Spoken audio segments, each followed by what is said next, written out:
नचना मान देना आज मैनू नचना दे नचना मान देना आज मैनू नचना दे नचना मान देना आज मैनू नचना दे नचना मान देना आज मैनू नचना दे गुरु सच्चे दरबार की जय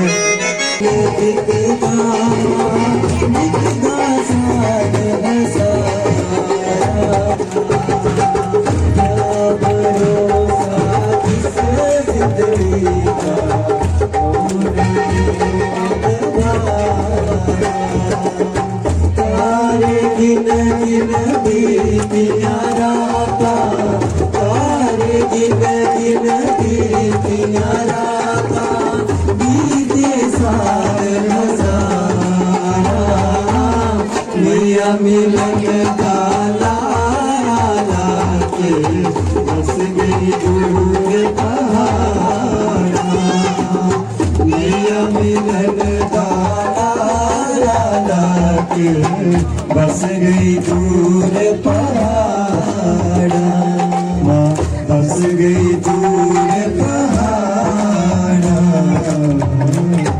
मेरा नाम संतोष देवी है, मैं चिरैनी से आई हूँ। मेरी लड़की के बालों में बहुत डैंड्रफ था, वो 5 साल की है। तो मैं यहाँ पर पहले से आती थी, लेकिन उसको बाद में डैंड्रफ हुआ तो मैंने कहा डॉक्टर के पास क्यों जाना है, हमने हम वहाँ जाते हैं तो हम वहीं पर इसका इलाज कराएंगे। तो मैं यहाँ पर आई, मैंने इनको बताया तो उन्होंने मेरी लड़की के बाल धुलवाए। मैंने 2-3 बार धोए तो वो बहुत ज़्यादा कम हो गया है। मुझे लगता है 2-3 बार धोने से वो बिल्कुल ही चला जाएगा। धन्यवाद। पिछली बार की लड़की आई थी, वो उसके कान में बहुत फंस जाती है। जो थोड़ी आवाज ठीक करो, उनकी आवाज ठीक करो। हम यहाँ से उसी पार के आते रात करते हैं पूरे यहाँ बारला बांस उतरी था, वो भी ठीक है और ना पास भी ठीक है, हम सुनता भी ठीक है, हम ठीक हो ही रहा हो। जय माता दी। खाली टास मेरा नाम शिल्पा देवी है। 5 साल की बस चलती थी, मैंने बहुत सारी दवाइयाँ खाई लेकिन मुझे फर्क नहीं पड़ा। फिर मुझे मेरे चाचा जी ने माँ भगवती कृपया दुख निवारण सत्संग के बारे में बताया। फिर मैं जाऊँ, मैंने गुरु माँ से बात की, उन्होंने मुझे 20 मंत्रों का पाठ दिया और साथ में आसन माला और सामग्री जल सामग्री दिया और अब मुझे 50% फर्क है। जय माता दी। जय गुरुदेव, जय गुरु माँ। मेरा नाम भूपिंदर सिंह है, मैं किशनपुर में रहने वाला हूँ। मेरे घुटने में बहुत दर्द थी, फिर मैंने बहुत सारी दवाइयाँ खाई, टेस्ट कराए, फिर टेस्ट में कुछ नहीं आया। फिर मैं इधर आया, मेरे को गुरु माँ और गुरुदेव ने जल सामग्री दी और बीज मंत्र वो शुद्धि मंत्र दिया, मेरे को 50% फर्क पड़ गया। फिर मेरे को कुंजी मंत्र दिया। जय गुरु माँ। लड़का जे कोई फर्क नहीं पड़ा और 2-3 साल का बीमार है जे। चलो आगे जाओ, थोड़ा अनुभव जो ना अपना पूरा। मेरा नाम मखनी है, मैं सुकदला की रहने वाली हूँ। मुझे एसिड था और थायराइड भी था, भी था। मैंने पाठ किया और जल भी पिया था, हवन भी किया था। अब मैं बिल्कुल ठीक हूँ। जय माता दी। मानू है, मैं मार्ता में रहती हूँ। मेरे घर में भी बच्चे नहीं होते थे, मैं इधर आई, गुरु माँ ने बोला सत्संग अटेंड करना। मैंने सत्संग अटेंड किया, उन्होंने मेरे को पाठ दिया। मैं सुबह शाम पाठ करती थी और शादी के 3 साल बाद मेरे घर में लड़का हुआ है। माँ रानी के पास मैं गुरु माँ और गुरुदेव के चरणों को कोटि-कोटि प्रणाम। आवाज नहीं है, आवाज ठीक करो। पहले मैं गुरु माँ और गुरुदेव जी के चरणों को मैं कोटि-कोटि प्रणाम और कोटि-कोटि वंदना करती हूँ। मेरा नाम कमलेश कुमारी है, मैं कनाक की रहने वाली हूँ। मुझे एलर्जी थी पहले 4 साल की और मैंने रामनगर, उधमपुर और जम्मू के हॉस्पिटल में दिखाया, सरकारी प्राइवेट, मुझे कोई भी फर्क नहीं पड़ा। क्योंकि एक औरत उधर हमारे गांव में रहती थी, उसने मुझे इधर आने के लिए बुलाया, तो अभी मुझे थोड़ा 20% फर्क पड़ा है। जय माता दी। क्या काम करती हो? मेडिकल में ही हूँ मैं भी। पता है कि मेडिकल में कभी मैं सर्च किया होगा कि मेरे को कोई सहारा मिल जाए, ये डॉक्टर का सहारा मिल जाए। मगर 4 साल से परेशान थी, इनको एलर्जी है और 60 प्रकार की एलर्जी है, एक प्रकार की 60 प्रकार की एलर्जी है। तो आज पेट में नमी हुए इधर आए हुए मेरे पास 15 दिन हुए मैं, और इसकी एलर्जी 20% कम हो गई। 20% इसको अगले जब आज इसको पार दूंगा मैं अगले सत्संग में इसको पूरी खत्म हो गई। तो ये पहला सत्संग है इसका मसल की। तो ऐसे है कहीं आपको गाँव में कोई दुखी ऐसा एलर्जी वाला ठीक है। ज्यादा आगे आगे सीमा देवी जी बड़ी सी। इसके बाद ललिता देवी जी पत्नीटॉप। जय माता जी। मेरा नाम लक्ष्मी देवी, मैं बरोड़ दे रहने वाली है। मेरी पित्त पत्थरी, मेरी गैस बनती, रोटी नहीं खाई सकती हूँ। एक फल से मेरा खमती द्वारे मेरी भूख नहीं लगती। नहीं गैस बनती हूँ, नहीं गैस बनती, और पाठ करनी सवेरे शामी हूँ नहीं गैस बनती, नहीं मेरी दर्द होंगी, मैं बेह नहीं सकती, नहीं मैं बनानी नहीं कि गैस बड़ी बनती। जय माता जी। पत्थरी वाले मैं बड़ी तिरे बीमार ही, 2-3 साल की बवासीर ही, मेरी बवासीर कम हुई, मैं था 2 महीने आई और मैं बिल्कुल ठीक हो गई। कहाँ के रहने वाले हो? जय बसाती की रहने वाली, मेरा नाम सुमन देवी है। जय गुरुदेव, जय गुरु माँ। मेरा नाम ललिता कुमारी है, मैं पत्नीटॉप की रहने वाली हूँ। मेरे बालों में डैंड्रफ था और यहाँ पर सप्ताह में धोने के बाद अभी को बिल्कुल ठीक हो गया। जय माता दी। जय गुरुदेव। मैं आर्मी का रिटायर हूँ। मैंने अपने एक्जिमा डर्माटाइटिस के बहुत इलाज कराए, मुझे जहाँ आने से 80% फर्क पड़ा है। मैं पूरी आशा रखता हूँ कि अगले सत्संग में मेरी ये पूरा क्लियर हो जाएगा। जय माता। आपकी रिपोर्ट है ठीक है, पाठ करो। मेरा नाम कमलेश है, मैं कान्हा की रहने वाली हूँ। मेरे छोटे बच्चे का अनुभव है, जो बहुत मिट्टी खाता था, मिट्टी इतनी खाता था कि बार को भी ऐसे चक मारता था। और दूसरा अनुभव इसका ये है, इसके बालों में बहुत ज्यादा डैंड्रफ था और मैंने ऐसे ही किसी को बता दिया और उसको फिर दोबारा हो गया। अब बिल्कुल ठीक है। मैं गुरु माँ से मैंने बात की कि इसके बालों में डैंड्रफ है। गुरु माँ ने बोला कि तुम जल्द से इसके बाल धोला करो और इसको इसके सिर में लगाया करो, पार करके रखे, और लगाया मैंने और इसका डैंड्रफ बिल्कुल साफ हो गया। जय माता दी। जय गुरु माँ, जय गुरु जी। मेरे मुड़े बड़ी ज्यादा एलर्जी ही, मैं इतना आई, मैं गुरु कृपा ली भी नारा आए हैं ते 50% ठीक हो रही है। ते मैं ये नहीं अगे मेरे मुड़े सारी एलर्जी ठीक हुई आगे अगले सत्संग गुरु माता गुरु देव जी मेरा प्रणाम। मेरी जिंदगी थोड़ी एलर्जी दी डेढ़ कसेंगी जिला गुरु का हाथ खेड़े फटोई थे, मैं 3-4 बार जल आया और ठीक हुई है। जय माता दी। ब्राज से आए हुए हैं सभी को मेरी तरफ से कोटि कोटि प्रणाम है, कोटि कोटि वंदना। आज देखो कितना अच्छा दिन, शुभ दिन है कि सत्संग हो रहा है और इंद्र भगवान भी अपनी साथ साथ कृपा दे रहे हैं। तो ये आनंद हमें जितना बारिश में आता है सत्संग सुनने का ना, इतना आनंद गर्मी में नहीं आता। अगर धूप होती तो इतना आनंद नहीं आपको आता, मगर ठंडी ठंडी बूंद ऊपर पड़ रही है तो इंद्र भगवान आपको पवित्र भी कर रहे हैं, जल छिड़क रहे हैं यहाँ पर, तो आप इससे भी ठीक हो जाओगे, बैठे बैठे ठीक हो जाएंगे। तो किसी ने उठना नहीं है, क्योंकि हमें जब हम आए थे तो शक्तियों को हमने आह्वान किया है। सभी ब्रह्मा विष्णु माँ दुर्गे सभी देवी देवते सभी आए हुए हैं जहाँ, और आपको कृपा देने के लिए उनको अपमान होता है।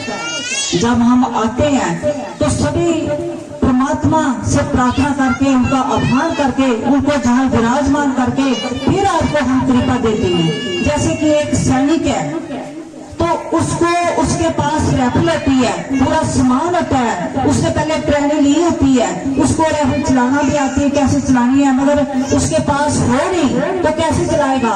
ऐसे ही जब परमात्मा ने हमें ज्ञान दिया है तो वो अपने अस्त्र शस्त्र भी जब देवते आए हैं, देवते सभी ने कृपा दी है, तो वो आपको कृपा हम दे रहे हैं। उनकी शक्ति से उनकी कृपा से आपको हम कृपा दे रहे हैं। उस शक्ति से आप लोगों के जो दुख है, कई प्रकार के दुख है जो सभी बहन भाई अभी अपना अनुभव सुनाएंगे और सुनाते हैं सभी कि कितने कितने, किसी की एलर्जी ठीक हो गई, किसी का ट्यूमर ठीक हो गया, किसी की शुगर ठीक हो गई, किसी का ब्लड कैंसर ठीक हो गया, किसको दौरे पड़ते थे, कई प्रकार की बीमारियां। तो बीमारियां आती कहाँ है, कैसे आती है? हमारे कर्मों के अनुसार हमें बीमारियां आती है। अगर अच्छा हमने अच्छे कर्म नहीं किए, कई पूर्व जन्म के कर्म हमारे जो बुरे हैं वो आगे आकर प्रारब्ध होकर जो हमारे पास आ जाते हैं, उन कर्मों के अनुसार हमें फिर दुख लगता है। उन कर्मों के अनुसार ही किसी प्रकार की हमें दर्द पीड़ा होती है, जो वो उसी के अनुसार वो सत्संग में ही वो कर्म कुटोते हैं। और कहीं भी कर्म कुटोने का कोई विधान नहीं है। सत्संग में माँ भगवती ही इन कर्म को अपने ज्ञान अग्नि से इस कर्म को काटती है। तभी तो गीता में चौथे अध्याय में भगवान कृष्ण ने बोला है कि अर्जुन तू अधिक पापियों से भी अधिक पाप करने वाला है, तो भी तू इस मेरी ज्ञान रूपी नौका से पाप रूपी समुद्र को पार कर जाएगा, पाप रूपी समुद्र को पार कर जाएगा। कि एक ज्ञान अग्नि है जो इसकी नौका पर चढ़ के, और अस्त्र शस्त्र जो लौकिक अग्नि है जो हमारे शरीर को जला सकती है, मगर हमारे कर्मों को नहीं जला सकती। जो ये आत्मा है हमारी, आत्मा ही परमात्मा है। आत्मा जैसे नैनव सैंती शास्त्र नहीं है, नैनव देती पाप का न अचानक ज्यादा पोटा शोधती मारूता। इसको अस्त्र शस्त्र नहीं काट सकते। अभी बात हो रही है ना, आपका शरीर गिल्ला हो रहा है, मगर आपकी जो आत्मा है इसको कोई गिल्ला भी नहीं कर सकता, और इसको कोई सुखा भी सकता, इसको कोई काट भी नहीं सकता, अस्त्र शस्त्र से नहीं काट सकता, इसको कोई मार भी नहीं सकता। अगर कोई व्यक्ति मारने का प्रयत्न किसी को करे तो शरीर को मारेगा ना, आत्मा को कोई छू नहीं सकता। और जो आपके जो पुण्य पाप है वो भी कोई आपके ले नहीं सकता। चाहे आपके जो पुण्य है वो भी आपसे कोई छीन नहीं सकता, पाप है वो भी कोई छीन नहीं सकता। जो आप सत्संग में बैठे हैं, इस बारिश में थोड़ी 10 मिनट बारिश थोड़ी सी होगी, आपको पवित्र करेगी, उसके बाद फिर अच्छा मौसम हो जाएगा। घबराना नहीं है, आपने बैठे रहना, और मन में जिस चीज ने पाठ लिया है वो मन में पाठ करते रहो, आनंद से बैठे रहो, पाठ करते रहो, कुछ नहीं होगा। जितने भी हमारे रोग है किसी प्रकार के हैं, नहीं माँ भगवती विश्व कर देगी, देखेगी कि मेरे भक्त में कितनी श्रद्धा है, कितनी लगन है। वो बास में भी बैठे हुए हैं, वो एक परमात्मा का सत्संग किसी को भाग्यशाली वाली को मिलता है। आपके कोई पूर्व जन्म के कोई अच्छे कर्म है, तभी तो आप भगवती की कृपा का सत्संग में बैठे हुए हैं। वरना लोग पास गंगा भैरी हो, गंगे में स्नान करने के लिए नहीं जाते, क्योंकि उनके भाग्य में नहीं है। ऐसे कि पास में सत्संग हो रहा हो मगर उस भाग्य में नहीं है उस व्यक्ति के, वो कैसे आएगा? उसकी समझ में नहीं आएगा, क्योंकि परमात्मा उस पर कृपा नहीं करते हैं, उस पर कृपा है नहीं। अगर कोई पुण्य आत्मा जिसके पुण्य कर्म हो तो उसको सत्संग के बिना रह नहीं जाता। सत्संग कहीं हो रहा हो, भजन कीर्तन हो रहा हो तो वो भागा दौड़ा जाता है। हम मंदिर में भागे चले जाते हैं ढोल बजाने के लिए, लोगों को दिखावा करने के लिए, मगर सत्संग में वो व्यक्ति आ सकता है जिसके कर्म अच्छे हो, वही सत्संग में आ सकता है जिसका भाव अच्छा हो। परमात्मा भाव ग्राही है, क्रिया ग्राही नहीं है। परमात्मा भाव को देखते हैं। हम क्रिया करते हैं कि मंदिर में चले जाते हैं, उपास करते हैं, घर में कोई जगराता रख दिया, कोई कीर्तन रख दिया, और साथ में हिस्सा भी कर दिया, और साथ में पुण्य कर्म भी कर दिया, मगर वो पुण्य कर्म परमात्मा नहीं सभी कर करते। परमात्मा देखते हैं भाव, जिसका भाव शुद्ध है। परमात्मा बोलते मैं कोई किसी के पदार्थों का भूखा नहीं हूँ, पदार्थ है ही परमात्मा के। आसान ने कहां से लाने हैं? ये शरीर भी परमात्मा के, जिसको लेकर व्यक्ति हिंकार करता है, जिसको लेकर मैं करता है, जिस पैसा को लेकर कि मेरा पैसा, मेरा धन, मेरा मकान, वो भी इस परमात्मा की कृपा से मिला हुआ है शक्ति। मगर वो परमात्मा ने उसको, अगर उसको उसने हंकार आ गया तो उसको परमात्मा ने एक खिलौना दे दिया है। जैसे कि माँ अपने बच्चों को खिलौना देती है कि मैं थोड़ा सा काम कर लूं, ये बच्चा तो खेलेगा, खिलौना दूं के तो खिलौनों को लेकर खेलता रहेगा। ऐसे ही जिसको संपत्ति धन दौलत ज्यादा दे देती है, उसमें हंकार आ जाता है तो माँ उसको साइड कर देती है कि मेरे से दूर हो जाए। क्यों? क्योंकि परमात्मा बोलते मेरा भक्त कम हो तो ठीक है। क्यों? क्योंकि परमात्मा बोलते कि जो मैं भक्तों के पीछे पीछे, भक्तों का दास बनना पड़ता है ना, उनके पीछे पीछे जाना पड़ता है। अभी जो बहन भाई जो जितने भी बेचारे, हम भी सभी जो माँ भगवती के सेवेदार है, हम माँ भगवती की सेवा कर रहे हैं। हमारा कर्तव्य है कि हर प्राणी की सेवा करना। हमें परमात्मा ने शरीर दिया, इस सेवा एक दूसरे के लिए दिया है कि एक दूसरे की सेवा करना ही आपका कर्तव्य है। मगर आज वो व्यक्ति अपने कर्तव्य को छोड़कर अपने लिए सब कुछ कर रहा है कि मैं अपना घर भरूं, अपने बच्चे, अपने ही रिश्तेदार, अपने ही सब कुछ देखूं, दूसरा भाड़ में जाए। मगर परमात्मा बोलते कि अपने लिए एक चीड़ी भी करती है, अपने लिए चूहा बिल्ला भी कर देता है। हर जीव पशु पक्षी देखो तो अपने बच्चों के लिए क्या कुछ नहीं लेकर आते। मगर अगर हम इंसान भी उनके जैसा ही कर्म करने शुरू हो जाए तो सिर्फ हमें परमात्मा ने एक इंसान का चोला दे रखा है, मगर कर्म तो हम पशुओं जैसे कर रहे हैं, इंसान जैसे नहीं कर रहे हैं। सिर्फ जाति का मानव है मगर भाव उसका असुरी है, असुरों की तरफ भाव है उसका। उसके भीतर, उसके दिल में दया नहीं है, करुणा नहीं है, सहनशीलता नहीं है, किसी के प्रति प्रेम नहीं है। वो इंसान नहीं है, वो असुर है। उसके पास बैठने मात्र से, उसके पास वार्तालाप करने मात्र से आपके भीतर उसका जो बोलते हैं कि कुसंग करने वाला है कौन, जो कुसंग के पास मत बैठना, सुसंग के पास बैठो। जो भक्त होता है उसके पास बैठोगे तो आपके भीतर में सकारात्मक जाएगी। और जो नेगेटिविटी वाला जो व्यक्ति, असुरी व्यक्ति होता है, उसके पास बैठोगे तो क्या होगा, नेगेटिविटी आपके पास आएगी, असुरी भावना आपके ऊपर आएगी। तो संग करना है तो संतों भक्तों का करो, असाधकों का मत करो। और जो भक्त है ना उसका संग नहीं करना। मगर गुण में बरतते, एक गुण दूसरे गुण को खींचता है। आपका भाव अच्छा है, आप पुण्य आत्मा हो, तभी तो सत्संग सुन रहे हो।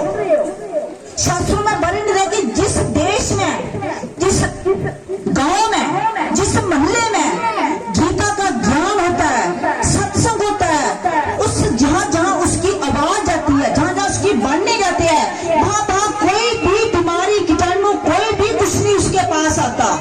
मगर संगे कौन, जिसको शास्त्रों का ज्ञान हो वही समझ सकता है ना। जिसको शास्त्रों का ज्ञान ही नहीं है वो क्या जाने शास्त्र, वो शास्त्रों को विरोध करने करेगा, वो हिस्सा करेगा, उसको पाप करने का मजा आता है, उसको किसी का दिल दिखाने का मजा आता है, आनंद आता है, क्योंकि उसका भाव है। परमात्मा बोलते जिसके भाव में पाप करने की प्रेरणा होती है ना, वो एक पाप करता है, उसको और थोड़ी मन करता है कि मैं पाप करूं, और पाप है, उसको पाप करने में बहुत आनंद आता है। उसको पुण्य कर्म अच्छे नहीं लगते। जो पुण्य कर्म व्यक्ति होता है ना, पुण्य करने वाला, अगर वो उसको कोई पाप करने के लिए बोले तो वो पाप नहीं करेगा, वो डरेगा कि ये पाप करने, ये इसमें हिंसा हो जाएगा, इसमें से मुझे पाप लगेगा, मैं पाप कर्म नहीं करूंगा, मेरे बुरे कर्म बनेंगे, मैं नरक में जाऊंगा, मैं मरने के बाद भूत प्रेत बनूंगा। जो परमात्मा का नाम नहीं लेता भूत प्रेत बनता है। जो इस ज्ञान को नहीं सुनता, जो शास्त्रों में लिखा हुआ है, वो जिसमें घर गृहस्थी में लगन होती है, पैसे में लगन होती है, घर में लगन होती है, पुत्र पोत्रों में लगन होती है, संसार की तरफ, माया की तरफ जिसकी शक्ति होती है, तो मरने के बाद भी पीछे मुड़ता है। गीता में लिखा है कि मरते टाइम व्यक्ति की जिसकी तरफ ध्यान हो वो उसी की तरफ वैसा ही व्यक्ति बनकर वापस मुड़कर आता है। इसके बोलते कि आसक्ति छोड़ो, आसक्ति त्यागो, मोह माया त्यागो। हम मोह माया में बड़े फंसे हुए हैं। अपने घर बार, किसका घर बार, हमारे दादे पतादे सभी बुजुर्ग छोड़कर चले गए और हमने भी एक दिन जाना है। क्या पता इस शरीर का, क्या इस जिंदगी का भरोसा, कब चले जाएंगे। तो परमात्मा का नाम हमारे साथ जाएगा, बाकी कुछ नहीं जाएगा। मरने के बाद व्यक्ति बड़े बड़े राजे, पैसे वाले सिकंदर जैसे क्या लेकर गए। सिकंदर के पास किसकी कमी थी, उसने भी बहुत सारा पैसा धन इकट्ठा किया था, कहीं से भी मिल जाए वो लेकर आता था। एक बहन थी, वो सिकंदर राजा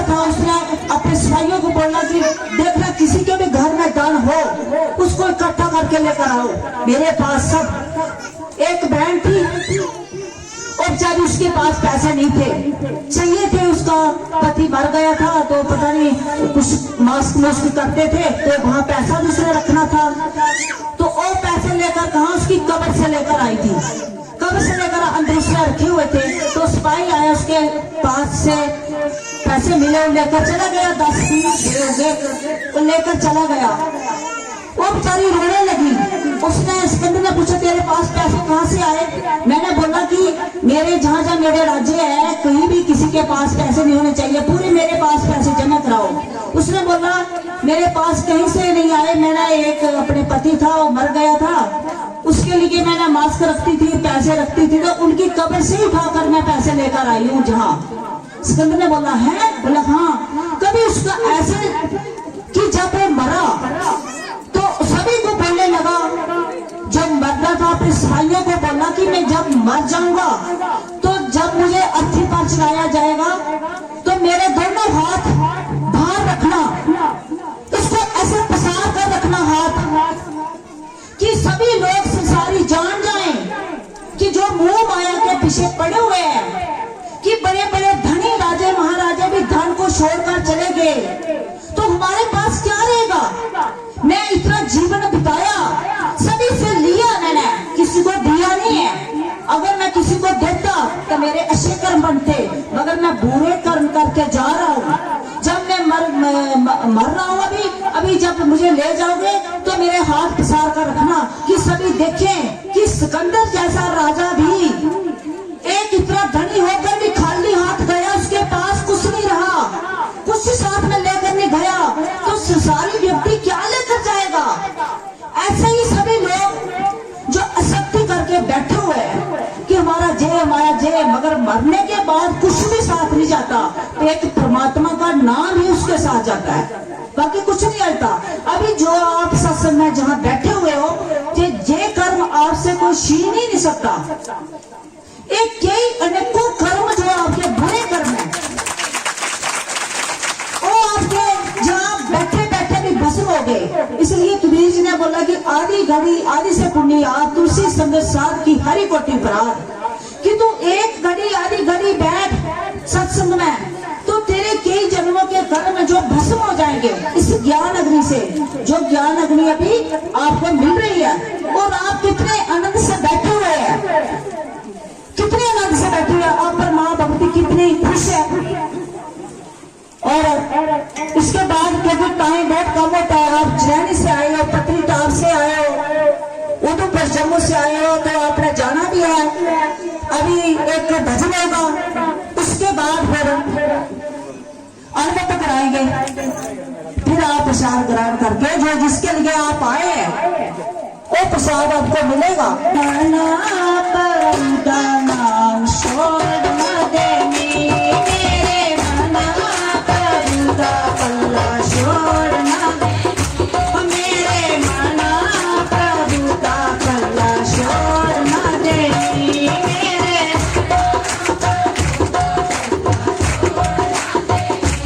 मेरे मना, प्रभु का पल्ला छोड़ न देनी मेरे,